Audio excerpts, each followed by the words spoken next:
So coming to your section C वाला part, अब इसमें आपको क्या ध्यान रखना है? सबसे पहले सुन, अगर फाइनेंशियल स्टेटमेंट्स आते हैं, मुझे नहीं पता क्यों यार इतना हार्ड है, कितना इजी है यार ये, क्यों इतना हार्ड बना देते हो? Individual people really struggle. मेरी एक बात सुनो, छोटी सी बात सुनना, समझना। होता क्या है, आपको यहाँ पर बैलेंस शीट दे देंगे, है ना? बैलेंस शीट दे देंगे या पीएनएल दे देंगे, और आपको यहाँ पर थोड़े एडजस्टमेंट्स दे देंगे, है ना? आपको यहाँ पर थोड़े एडजस्टमेंट दे देंगे। मुझे एक बात बताओ, 11th 12th में नहीं करते थे आप ये? नहीं करते थे 11th 12th में ये? यही करते थे ना आप यार? मुझे एक सच बात बताओ, you have did this, you had did this before, ठीक है? तो मुझे एक बात बताओ, आप लोग क्यों स्ट्रगल करते हो इसमें? कुछ स्ट्रगल जैसा है क्या यहाँ पर? नहीं है। फर्स्ट पॉइंट इज दिस, ठीक है? Now second point is, friend, second point is, adjustments दिख रहे हैं आपको? मैंने जैसे बताया, जैसे कि ये फर्स्ट एडजस्टमेंट है, ये सेकंड एडजस्टमेंट है। सुनना मिलता है, आप इधर आते आते ना थोड़ा ड्रेन हो जाओगे, ठीक है? सबसे पहले आप अपने सीबीई में जो आपको क्वेश्चन दिया है ना, जैसे कि आपको पूरा बैलेंस शीट दिया है और आपको यहाँ पे बोला है एसओएफपी बनाना है, ठीक है? डन, इतना समझ में आ रहा है? तो आपको क्या करना है, आपको क्या करना है, पूरा एसओएफपी बना दो। जो क्वेश्चन लिखा है ना, उसको पहले सीबी में उतार दो, उतार दो, ठीक है? अब एडजस्टमेंट्स पे आओ। चलो, पहला एडजस्टमेंट बोला है, नॉन करंट असेट का एडजस्टमेंट है, बस सॉल्व इट। अरे समझ में मैं क्या बोल रही हूँ? पहले क्या करो, ये जो पूरा बैलेंस शीट दिया है उसको कॉपी करो, सीबी में उतार दो, और फिर क्या करो, एडजस्टमेंट्स में जाओ। गाइस ट्रस्ट मी, आपकी स्पीड जो इंक्रीज होगी ना, क्योंकि देखो आपको क्या था कि नहीं नहीं मैं तो फाइनेंस कॉस्ट लास्ट में लिखूंगा, नहीं नहीं मैं तो डेप्रिसिएशन लास्ट में माइनस करूंगा। ऐसा नहीं होता, लास्ट में मतलब कभी नहीं आता। आपको आंसर पता होगा कि डेप्रिसिएशन है ना 2000 है, वो मुझे ना पीएनएल से माइनस, पीएनएल में 2000 डेबिट साइड में लिखना है, ठीक है? मतलब चार्ज करना है एडमिनिस्ट्रेशन एक्सपेंस में या कॉस्ट ऑफ सेल्स में। और मुझे आपको ये भी पता है कि डेप्रिसिएशन नॉन करंट असेट में 2000 माइनस होता है। बट पता है आप क्या करोगे? आप ये करोगे, आप ये करोगे, आप भूल जाओ। आ रहा है समझ में आपको मैं क्या बोल रही हूँ? तो एक तो ये बात ध्यान रखना, पहले क्या करो, कभी भी कोई भी सेक्शन सी में सिंगल एंटिटी के सम, सिंगल एंटिटी के कंसोलिडेशन के भी समझे ना, तो भी ऐसे ही करना है। कंसोलिडेशन सिंगल एंटिटी के समझे, पहले क्या करो, सीबी का जो एक्सेल है उसमें ये सम को पूरा का पूरा प्रेजेंट कर दो, अच्छे से प्रेजेंटेशन कर लो, ठीक है? और उसके बाद में क्या करो, उसके बाद में अच्छे से एडजस्टमेंट्स पढ़ो। अब इसमें क्या होगा पता है, अगर एक आधा एडजस्टमेंट नहीं भी आता है ना, तो भी कोई दिक्कत नहीं है, रिलैक्स करो। ऐसा होगा कि एक एडजस्टमेंट 2 मार्क का है, वो नहीं आ रहा है, बट इट्स ओके। अगर आपके 5 एडजस्टमेंट्स में से 4 एडजस्टमेंट्स राइट है और प्रेजेंटेशन बहुत अच्छे से किया है, गाइस 12 मार्क का सम में 8 मार्क मिलेंगे, ठीक है? 8 मार्क मिलेंगे। अब सिंगल एंटिटी के सम में से मुझे एक और चीज याद आया, सिंगल एंटिटी के सम में दो चीजें फिक्स है, आप है ना कोई भी सम उठा के देख लो, दो चीजें फिक्स है। सबसे पहला, प्रॉपर्टी प्लांट एंड इक्विपमेंट का एडजस्टमेंट फिक्स होता है, फिक्स ही होता है। देख ले, आज कोई भी सम, एक सम उठा के देखो, देखो प्रॉपर्टी प्लांट एंड इक्विपमेंट है, और यही होता है 3 से 4 का। दूसरा एडजस्टमेंट टैक्सेशन का फिक्स होता है, फिक्स होता है ये होता है 2 से 3 मार्क का। 5 मार्क तो इधर ही हो गए, 5 मार्क तो इधर ही हो गए 12 में से। आ रहा है समझ में आपको मैं क्या बोल रही हूँ? ये फिक्स होता है, तो ये ध्यान रखना। क्लियर? किसी को डाउट है यहाँ पे? ये सिंगल एंटिटी के मैम लिए। इसमें जो हाँ, सोसी का पार्ट होता है वो कैसे किया जाए? देखो सोसी है ना, एक स्टेटमेंट होता है, आप उसको क्या कर सकते हो, अलग से प्रेजेंटेशन ही करना है इसमें। देखो क्या होता है सोसी के पार्ट में, शेयर कैपिटल लिखोगे, शेयर प्रीमियम लिखोगे, रिटेन अर्निंग लिखोगे, और क्या आता है, रिवैल्यूएशन सरप्लस। अब रीड ये सबके ओपनिंग बैलेंस इधर लिख दो। ओपनिंग बैलेंस, अब जैसे कि मुझे पता है प्लस कोई राइट इशू हुआ है तो इधर आएगा, शेयर प्रीमियम बढ़ा है तो इधर आएगा, प्रॉफिट हुआ है तो इधर आएगा, है ना। डिविडेंड पे हुआ है तो माइनस फ्रॉम रिटेन्ड अर्निंग्स होगा। आ रहा है समझ में, ऐसा होता है। सोसी वाला जो पार्ट है ना, वो आपको प्रेजेंट ही करना है। जो चेंजेस जो चेंजेस हो रहे हैं ना इक्विटी में, वो बताना है। ओके नया। हाँ नया, समझ आया, हाँ। है ना। देखो प्रेजेंट ही करना है, कुछ उसमें नहीं है, जो भी ऊपर नीचे इंक्रीज या डिक्रीज हो रहा है वो। Okay clear guys. Now pay attention, pay attention. मैं बहुत इंपॉर्टेंट बात बोल रही हूँ, थोड़ा ध्यान से सुनना और समझने की कोशिश करना। सबसे पहली बात, section C is your 40 marks, है ना। सेक्शन, मैं इसको दो पार्ट में डिवाइड करती हूँ, दो पार्ट में इसको डिवाइड करती हूँ। सबसे पहले हो क्या सकता है, ध्यान से सुनना। इंटरप्रिटेशन फिक्स होता है, इंटरप्रिटेशन आता ही है, फिक्स है। अच्छी हैंडराइटिंग में लिखती हूँ, मेरी हैंडराइटिंग बराबर नहीं है इस, ठीक है। इंटरप्रिटेशन फिक्स होता है।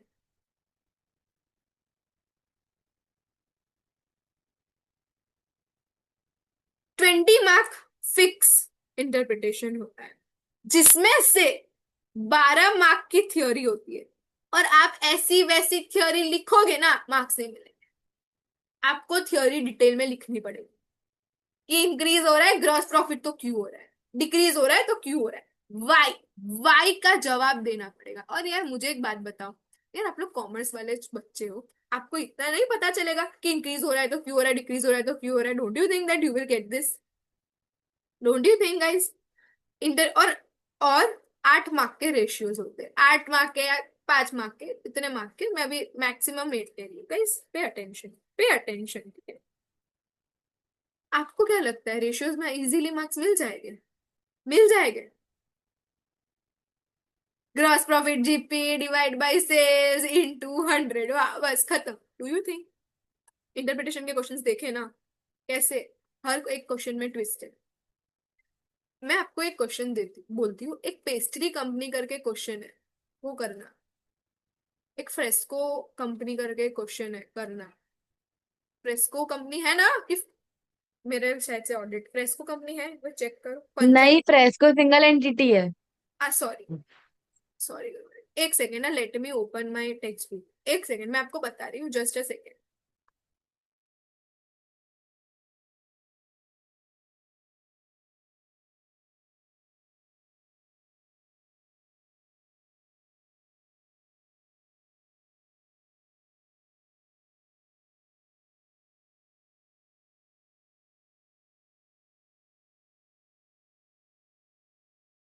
सो यो वी गो, या देखो मैं आपको बता देती हूँ कि कौन सा क्वेश्चन है, जो जो है ना। देखो अलग अलग तरीके के क्वेश्चंस करोगे ना, तो ज्यादा आइडिया आएगा कि लिखना क्या है, समझ रहे हो। अलग अलग तरीके के क्वेश्चंस करोगे तो ज्यादा आइडिया आएगा।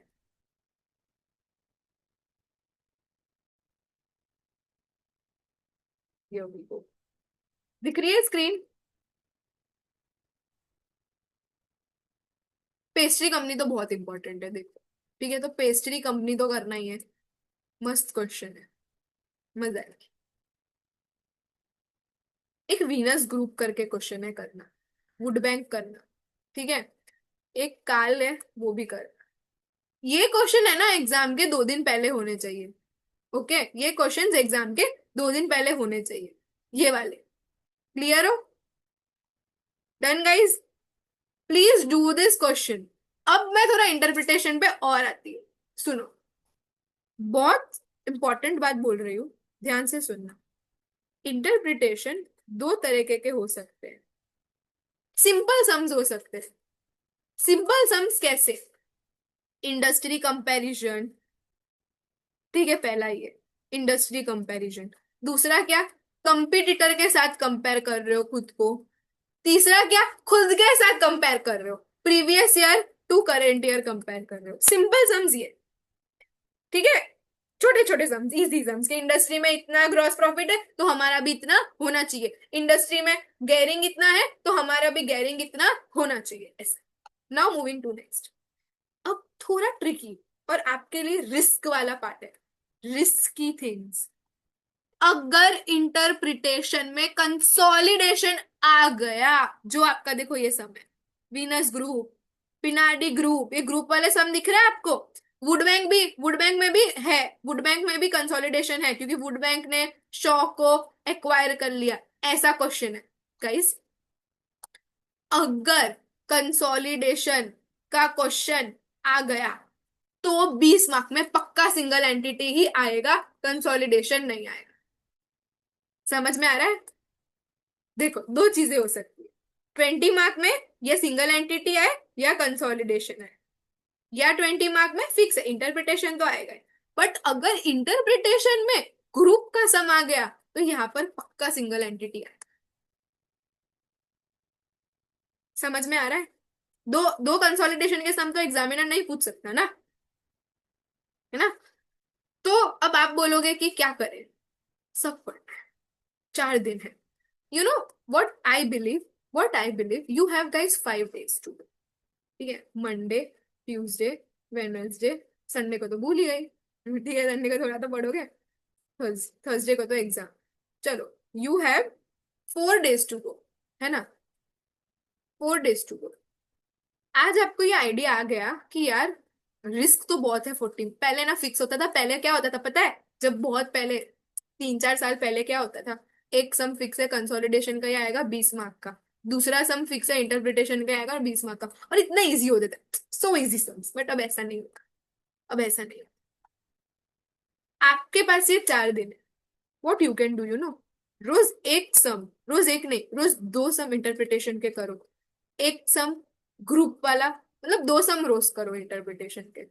Trust me, it will take you hardly 2 hours, सच्ची।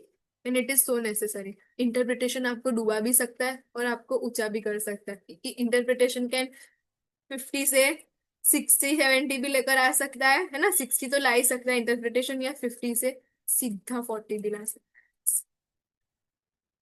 This importance interpretation carries in your F7। ठीक है, समझ में आ रहा है? या तो आप क्या करो पता है, एक सम सिंगल एंटिटी का करो और एक सम इंटरप्रिटेशन का करो, बट करो। ये आपको, मतलब ये 4 दिन प्रैक्टिस हो गई ना आपकी, कि एक सम सिंगल एंटिटी, एक सम इंटरप्रिटेशन, एक सम सिंगल एंटिटी, एक सम इंटरप्रिटेशन, मजा आ जाएगी। ट्रस्ट मी, एग्जाम में यू विल रॉक यार। अब मुझे एक बात बताओ, कंसोलिडेशन की तैयारी तो हो ही गई है ना? कंसोलिडेशन की तैयारी तो इतना टाइम हो गया, अब तो कंसोलिडेशन तो आता ही होगा आपको। तो जब आप मॉक लिखोगे ना, अब जब जैसे कि अभी आपके पास इतने दिन है, तो आप 2 दिन तो मॉक लिखने ही वाले हो। देखो आई नो, कोई भी हो, ठीक है, कि चलो हम एक मॉक संडे को लिख देते, ट्यूसडे वेडनेसडे को तो मॉक लिखना ही बेवकूफी है ना? लास्ट डे में थोड़ी मॉक लिखते, और एक मॉक मंडे को लिख देते, तो इसमें आपकी कंसोलिडेशन की प्रैक्टिस हो जाएगी ना? आ रहा है समझ में आपको? बट कहीं सिंगल एंटिटी और इंटरप्रिटेशन ऐसा टॉपिक है ना जो बहुत लोग इग्नोर करते हैं, और वही आ जाता है। ठीक है, और ट्रस्ट में आता है, ऐसा नहीं है कि नहीं आता। This are not the topics. I still remember एक बैच थी, मतलब जहाँ पे मैंने कुछ लोगों को पढ़ाया, और वो लोग ने इस टॉपिक को बहुत लाइट, सिंगल एंटिटी के टॉपिक को बहुत लाइटली लिया, जो कि नहीं लेना चाहिए। ठीक है, और क्या हुआ, 2 शिफ्ट होते हैं, मॉर्निंग और इवनिंग। मॉर्निंग के पेपर में कंसोलिडेशन या कुछ ऐसा था, मॉर्निंग के पेपर में बहुत कंसोलिडेशन मस्त आया, बट इवनिंग के पेपर में इंटरप्रिटेशन, सिंगल एंटिटी आ गया। सिंगल एंटिटी इतना इजी है ना, ट्रस्ट में, कि आपको बस मेथड फॉलो करनी है। मेथड क्या फॉलो करनी है? मेथड पहले सीबीई में उतारो, ठीक है, और फिर एडजस्टमेंट्स करो। सिंगल एंटिटी क्या है? Single entity is mixture of your standards, है ना? आपके जितने भी स्टैंडर्ड्स हैं उसको मिला के सिंगल एंटिटी बनाया है इन लोगों ने। क्या दिक्कत है मुझे बताओ? आया समझ में आप लोगों को? क्लियर हो? तो पार्ट बी और कैश फ्लो, देखो कैश फ्लो तो लीज एक्सपेक्टेड है मेरे लिए, ठीक है, बट एक बार कैश फ्लो पूछा था, बहुत इजी पूछा था। वो पूछा था फाइनेंसिंग, फाइनेंशियल एक्टिविटीज बताओ और इन्वेस्टिंग एक्टिविटीज बताओ, बस सिंपल पूछा। 5 मार्क का पूछा था, है ना? तो ये तो आता ही होगा, इजी है ये तो, है ना? इतना समझ में आया? Doubt? Any doubt? No doubt? Now moving forward, moving forward, अब बस देखो ये सारी बातें हो गई। कंसोलिडेशन के थोड़े टिप्स बता दूं मैं गाइस आपको। गुडविल कैलकुलेशन दो चीजों में पूछ सकते हैं, 20 मार्क्स में भी पूछ सकते हैं, 5 मार्क्स में भी पूछ सकते हैं, 2 मार्क्स में भी पूछ सकते हैं। तो गुडविल कैलकुलेशन के लिए रेडी रहना है ना। ओके। नॉन कंट्रोलिंग इंटरेस्ट जो मैंने आपको बताया, दो मेथड होते हैं, fair value method and net asset. Intra group transactions में दो चीजें होते हैं, गुड्स इन ट्रांजिट और कैश इन ट्रांजिट। इसकी चीजें याद रखना। इन्वेस्टमेंट इन एसोसिएट्स ही इंपॉर्टेंट है, which is your step number 6, है ना। और डिस्पोजल मत भूलना। I have a history with disposal. जब मेरा एग्जाम था, I left with the disposal and 30 mark का पेपर वॉज ऑफ डिस्पोजल, जिसमें से सुनो 30 मार्क का पेपर डिस्पोजल पूछा था मेरे अटेम्प्ट में, जिसमें से 10 मार्क का एमटीक्यू था। ठीक है। 5 मार्क पीछे का सेक्शन सी का सम था। ठीक है। ये 5 मार्क नहीं था शायद से, something it was around 12 marks. ठीक है, जिसमें से सब डिस्पोजल के कनेक्टेड था। और सेक्शन ए में भी डिस्पोजल पूछा। और भाई मतलब मैं डर गई। ठीक है, लाइक लिटरली मैं डर गई थी। और seriously this was the case which happened with me, but somehow I pass my exam. ठीक है। तो आप लोग ये गलती मत करना, disposal is the most important topic. Friends, इधर मुझे आप लोगों से एक बात करनी है कि आप कभी भी कंसोलिडेशन करो ना, वर्किंग को बिल्कुल ऐसे करो कि मार्क्स दे सके। गुडविल, अरे वाह, गुडविल इज 20 मिलियन, 2 मार्क, ऐसा। मतलब साफ सुथरा प्रेजेंटेशन रखना, है ना, क्योंकि आप इसको एक्सेल में करने वाले हो। ठीक है, आप इसको एक्सेल में करने वाले हो, तो प्रेजेंटेशन बिल्कुल क्लियर रखना। क्लियर हो गाइस आप लोग? क्लियर हो? कुछ डाउट है यहाँ पे? बताइए। Any doubts? टाइम मैनेजमेंट तो मैं मानती ही नहीं हूँ ऐसा कुछ चीज होता है, बट गाइस, मैं ना आपको एग्जाम में बताती हूँ आपके साथ क्या होगा। Section A try to complete in 10 to 12 minutes, यार हो जाएगा, 15 मिनट्स मैक्स लगेगा। ठीक है। सेक्शन बी में आपको मे बी 30 to 40 मिनट्स लग सकते हैं, 30 मिनट्स मिनिमम, 50 मिनट्स मैक्सिमम। मान लेते हैं एक 1 आवर कंप्लीट हो गए, आपके पास बचे अब सेक्शन सी के लिए 2 आवर। सेक्शन बी में अगर टाइम जाता है ज्यादा, छोड़ के आगे आ जाओ। मतलब समझ रहे हो, 30 मिनट से ज्यादा अगर जा रहा है ना, 30 या 40, मैक्सिमम 40, तो छोड़ के आगे आ जाओ। और नहीं होगा ऐसा, बट आप पता है क्या करोगे, यार इसका तो आंसर ही नहीं आ रहा, यार इसका तो आंसर नहीं आ रहा, अरे move to next, move to next. अभी से उसका आंसर नहीं आ रहा उसके पीछे मत पड़ो। ठीक है, आंसर नहीं आ रहा, लास्ट में टाइम बचा तो करना, बट है ना, कुछ छोड़ना मत। एमसीक्यूज कैसे नेगेटिव मार्किंग तो है नहीं, तो टिक कर देना, टिक तो करके आना। ठीक है, कभी कभी तुक्के भी सही हो जाते हैं। ठीक है, जब आपके पास गुड लक हो, ठीक है, तो इट कैन बी राइट कि हो जाए, सही हो जाए, क्या पता। ठीक है, तो कुछ भी चीज छोड़नी नहीं है। तो पहले तो ये बात, ये दोनों चीजें याद रखना। सेक्शन सी में है ना, आपकी स्पीड, आपका दो चीजें, एक तो इंटरप्रिटेशन और एक प्रॉपर सम आएगा, इसमें आपको टाइम लगेगा।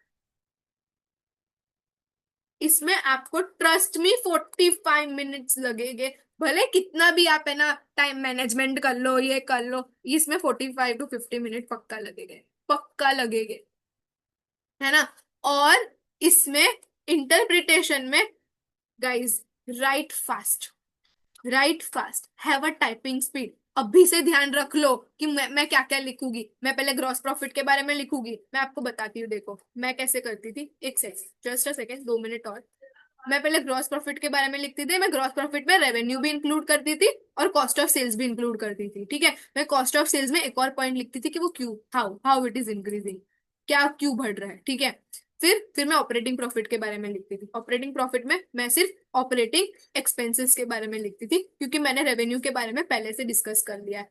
फिर मैं क्या करती थी, मैं आरओसी के बारे में लिखती थी। आरओसी इंक्रीज हो रहा है तो क्यों हो रहा है, डिक्रीज हो रहा है तो क्यों हो रहा है। ठीक है, क्योंकि आरओसी मतलब क्या, PBIT divide by capital employed. तो मैं इसके बारे में पहले मैं इसके बारे में एक पॉइंट लिखती हूँ, इसके बारे में एक पॉइंट लिखती हूँ, इसके बारे में एक पॉइंट। पहले मैं क्या लिखती हूँ, gross profit is increasing by this, फिर मैं इसके बारे में लिखती हूँ क्यों, फिर मैं लिखती हूँ operating profit is decreasing by कुछ भी, इंक्रीज डिक्रीज, फिर मैं लिखती हूँ क्यों, फिर मैं लिखती हूँ आरओसी इज इंक्रीजिंग या डिक्रीजिंग, फिर मैं लिखती हूँ क्यों।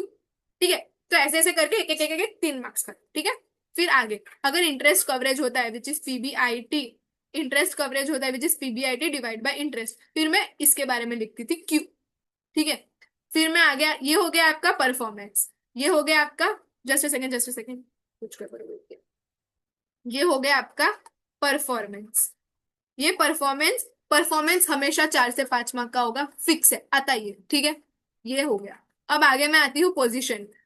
पोजीशन में मैं क्या लिखती हूँ कि करंट असेट, ठीक है। करंट असेट में क्या क्या आएगा वो, फिर में क्या आता है, quick, quick ratio, sorry current ratio, not current asset, sorry. Position में हम क्या लिखते हैं, सबसे पहले करंट रेशियो, ठीक है। फिर quick ratio. Guys pay attention, pay attention, very important. इसमें आप लोगों को लिखना पड़ेगा ट्रेड रिसीवेबल डेज इंक्रीज हो रहा है डिक्रीज हो रहा है, कैश साइकिल पे इम्पैक्ट पड़ेगा। फिर क्या आएगा, ट्रेड पेबल्स इंक्रीज हो रहा है डिक्रीज हो रहा है, कैश साइकिल पे इम्पैक्ट पड़ेगा। इन्वेंट्री होल्डिंग डेज इंक्रीज हो रहा है डिक्रीज हो रहा है, कैश साइकिल पे इम्पैक्ट पड़ेगा।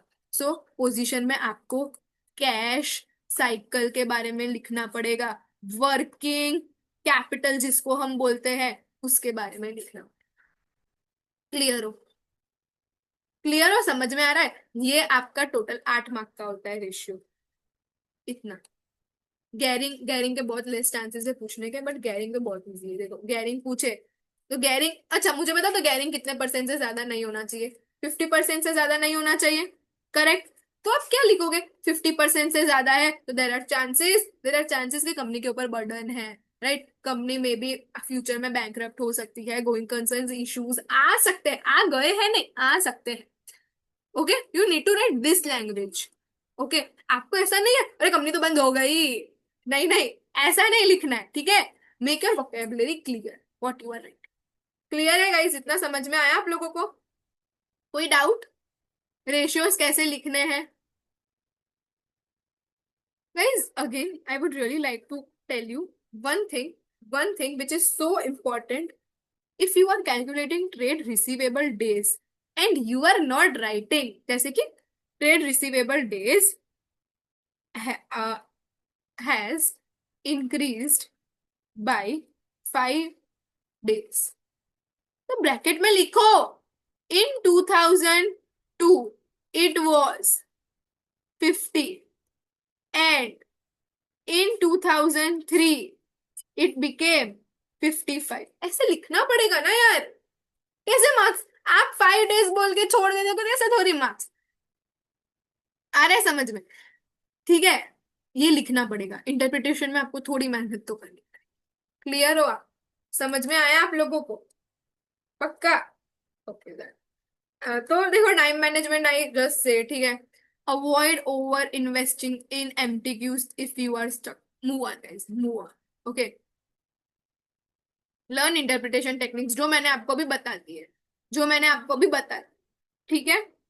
कंपेयर क्या होता है, इम्पैक्ट क्या है, और देखो ये जैसे मैंने आपको बोला, सबसे पहले क्या, आइडेंटिफाई रेशियो, ठीक है। फिर पहले क्या करो कि भाई gross profit is increasing by 5%, ठीक है। फिर कंपेयर करो, प्रीवियस ब्रैकेट में प्रीवियस ईयर इट वाज 20%, अब कितना हो गया 25, तो ये कंपेयर हो गया, ये कंपेरिजन। अब इसका इम्पैक्ट क्यों हुआ, क्यों, और ग्रॉस प्रॉफिट बढ़ रहा है तो मेरे बिजनेस में क्या अच्छा होगा, है ना। एंड कंक्लूड, ये स्ट्रक्चर फॉलो करो। क्लियर है आप लोग, क्लियर है। Last thing is do your pre June, 10 बार 11 बार 12 बार जितनी बार करना है करो, प्री जून को रट लो, रट लो in the sense guys, trust me, इसमें से 5 से 7 मार्क का छाप के पूछते, ट्रस्ट मी व्हेन आई से दिस की कॉपी पेस्ट पूछेगे। ओके, समझ रहे आप लोग, कॉपी पेस्ट पूछ सकते, तो so do your pre June, this is most important thing which ACC provides you. इससे पता चलता है कि आपका लेवल ऑफ कॉन्फिडेंस कितना है। Okay, so this was from my side, ठीक है। देखो बहुत हमने डिटेल में बात की, ठीक है guys, please on your cameras, बस हम सी ऑफ कर देंगे अब। So please start. ओके, तो हमने अभी बहुत ही मैम वो डिटेल पीडीएफ में सेंड बात कर की. सकते हैं, क्या? वो पीडीएफ सेंड कर सकते हैं हाँ आप. हाँ, मैं कर दूंगी, sure. PDF. I will be doing, just या मैसेज मी वंस, है ना. हमने भी बहुत डिटेल में बात की कि कैसे क्वेश्चंस आ सकते हैं, आपकी गलतियां क्या हो सकती है, प्रीजून 2 बार कर लेना, है ना. तो guys, this are the things which you need to take. और ट्रस्ट मी, आपके सबसे ज्यादा इंपॉर्टेंट सम ऑफ कंसोलिडेशन. देखिए, मैं आपको एक बात बताती हूँ. कंसोलिडेशन के कोई इंपॉर्टेंट सम जैसा नहीं है. कंसोलिडेशन के स्टेप्स इंपॉर्टेंट है. Step number 1 2 3 4 and all the workings, ठीक है. बट इफ यू अगर बोला ही है तो बता देते हैं ना, उसमें कोई दिक्कत नहीं है. उसमें कोई दिक्कत नहीं है. देखो, important sum for consolidation, last day पे रिवीजन के लिए. You can do gold company. Gold company is a good sum. You can do plastic company, है ना. You can do party company. अब मैं आपको एक चीज बताती हूँ. मैंने कंसोलिडेशन में ज्यादातर बैलेंस शीट नहीं देखा है. मैंने ज्यादातर एसीसीए को पीएनएल टेस्ट करते हुए ही देखा है. ओके, तो पीएनएल ज्यादा पूछते हैं. If you will tell me the ratio, 80% chances PNL पूछ सकते हैं, 20% चांसेस बैलेंस शीट पूछ सकते हैं. पीएनएल के सम्स पे ज्यादा ध्यान देना. Guys, I would love your feedback, ठीक है. प्लीज आप लोग मुझे फीडबैक बताना आपको लेक्चर कैसा लगा. And we are starting with skill level batches and we also go for per paper subject, right. जैसे कि आपको एक सब्जेक्ट पढ़ना है तो आप एक सब्जेक्ट भी पढ़ सकते हैं. Okay, so guys, all the best for your exams, है ना. आई होप सो आपके एग्जाम बहुत अच्छे जाए. एंड एग्जाम हो then please let me know. Divyansh, financial statements में है ना, आप सारे सम्स के एडजस्टमेंट्स देखो. इसमें फाइनेंशियल स्टेटमेंट्स में सारे सम्स है ना, तो आप सबके एडजस्टमेंट्स देखो. Okay okay guys, so taking a leave. Okay, all the best for your exams. Okay guys, तो चलिए, हम मिलते हैं. आपको कोई भी हेल्प चाहिए then DM me. Okay, I will be sending you PDF Kartik and everybody. Okay okay guys, bye bye, have a good day, bye, all the best. Thank you. Thank you.